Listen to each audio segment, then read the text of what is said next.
Assalamualaikum warahmatullahi wabarakatuh. Apa kabar rekan-rekan guru dan calon guru yang berbahagia? Mudah-mudahan kabar baik selalu menyertai kita semua. Selamat bertemu kembali di bahasan profesi keguruan.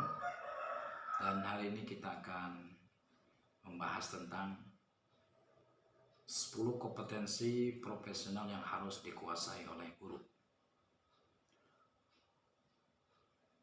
Sebagaimana kita ketahui bahwa guru wajib memiliki 4 kompetensi.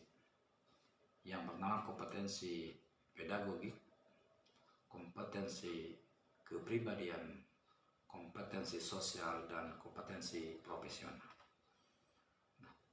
Kompetensi profesional bagi guru merupakan kompetensi yang turut menentukan keberhasilan proses belajar mengajar. Oleh karena itu maka sebagai calon guru dan sebagai guru kita wajib memahami tentang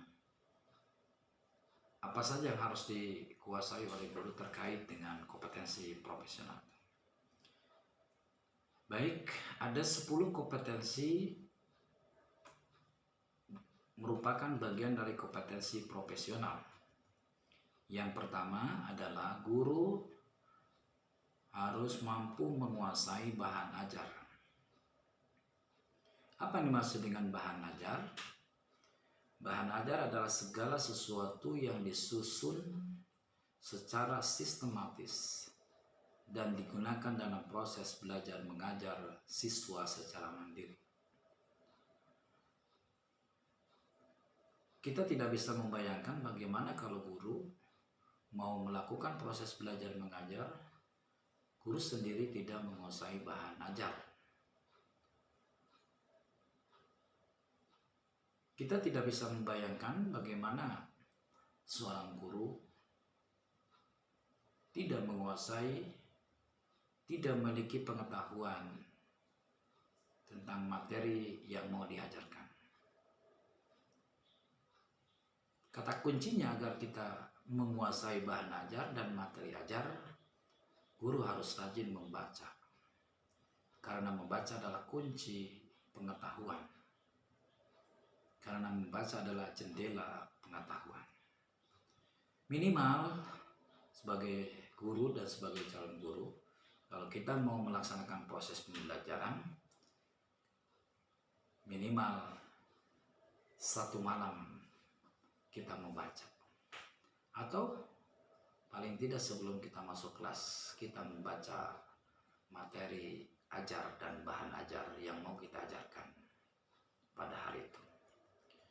Yang kedua, guru harus menguasai landasan-landasan kependidikan.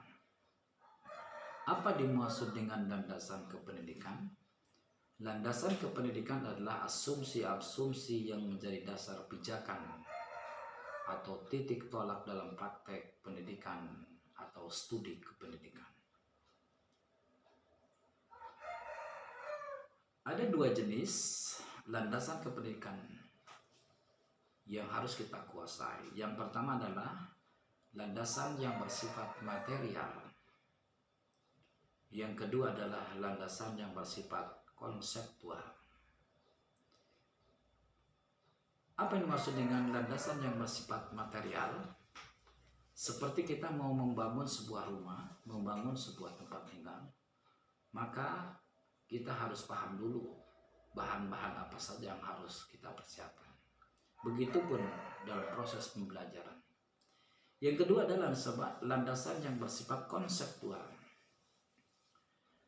yang berisi tentang gagasan, prinsip, pendapat, termasuk landasan ideal, landasan konstitusional dari pendidikan itu sendiri. Baik berupa Pancasila, Undang-Undang Dasar 1945, psikologi pendidikan, perkembangan peserta didik, strategi belajar mengajar, dan lain sebagainya. Itu bagian dari landasan kependidikan. Yang ketiga yang harus dikuasai oleh guru, bagian dari kompetensi profesional adalah guru mampu mengelola program belajar mengajar. Terkait dengan program belajar mengajar, guru harus melakukan beberapa hal. Yang pertama adalah guru mampu merumuskan tujuan pembelajaran. Yang kedua, guru mengenal dan bisa menggunakan metode mengajar yang baik dan mendidik. Yang ketiga, guru mampu melaksanakan proses belajar mengajar secara efektif dan efisien. Yang keempat, mengenal kemampuan peserta didik. Kemampuan awal peserta didik. Entry behavior. Sejauh mana kemampuan awal yang dimiliki oleh peserta didik.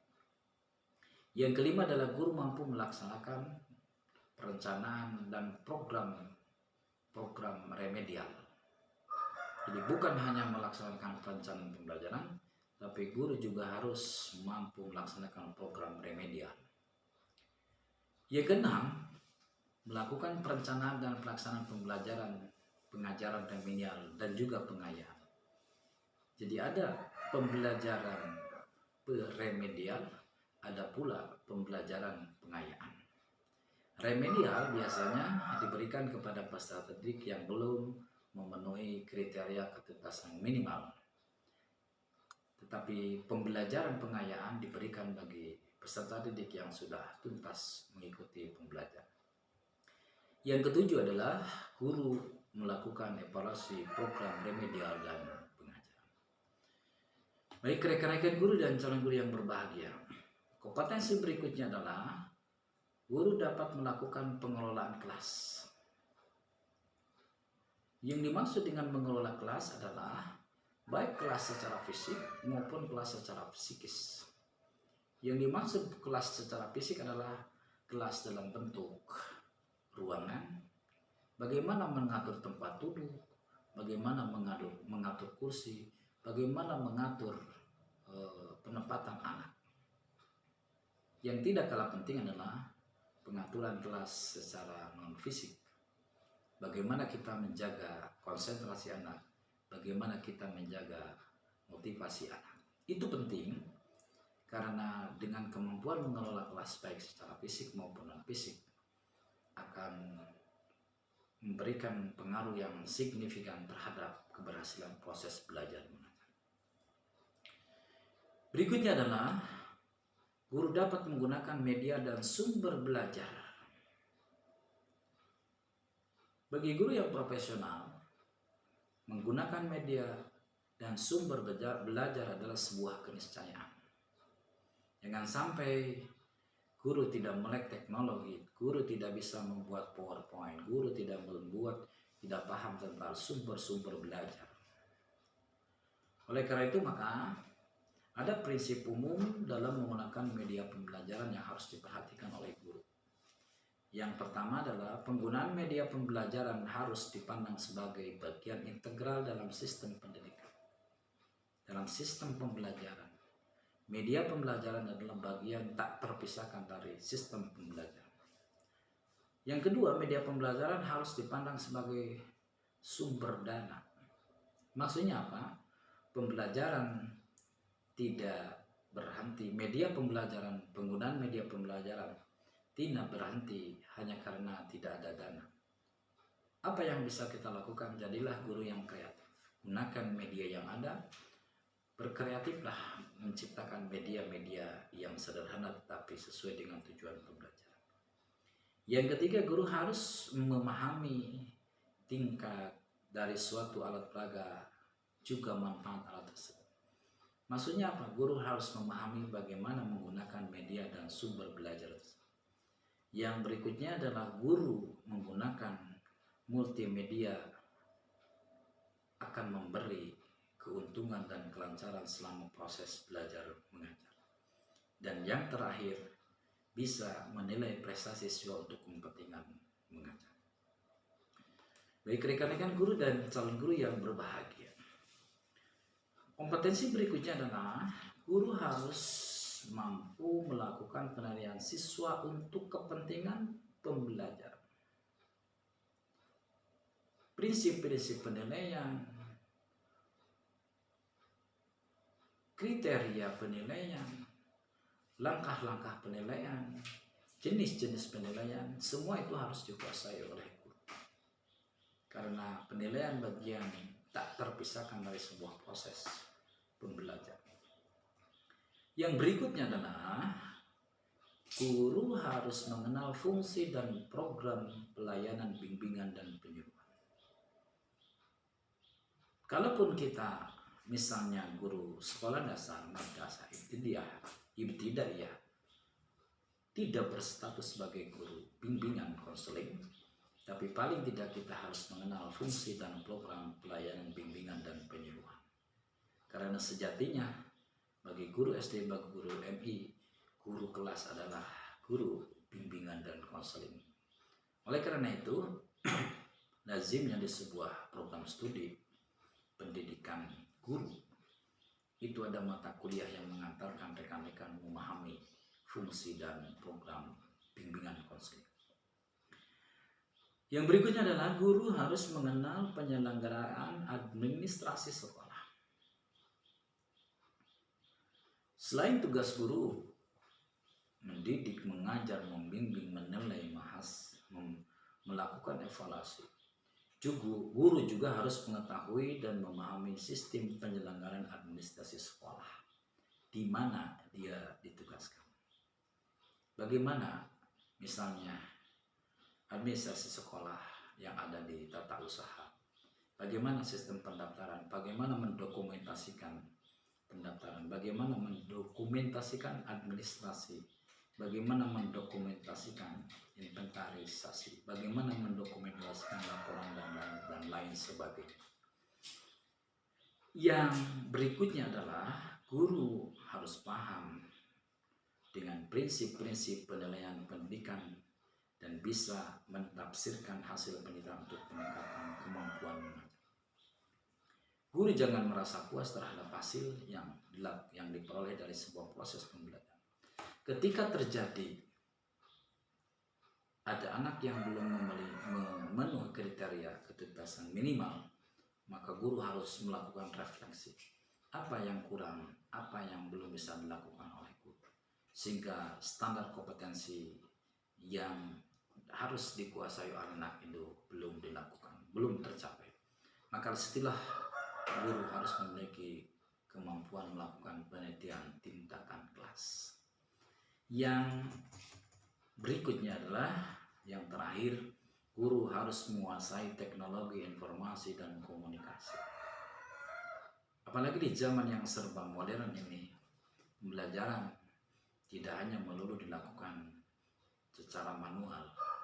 Guru langsung bertatap muka dengan siswa. Guru tidak menggunakan teknologi dan informasi, maka sejatinya guru akan ketinggalan oleh peserta didik.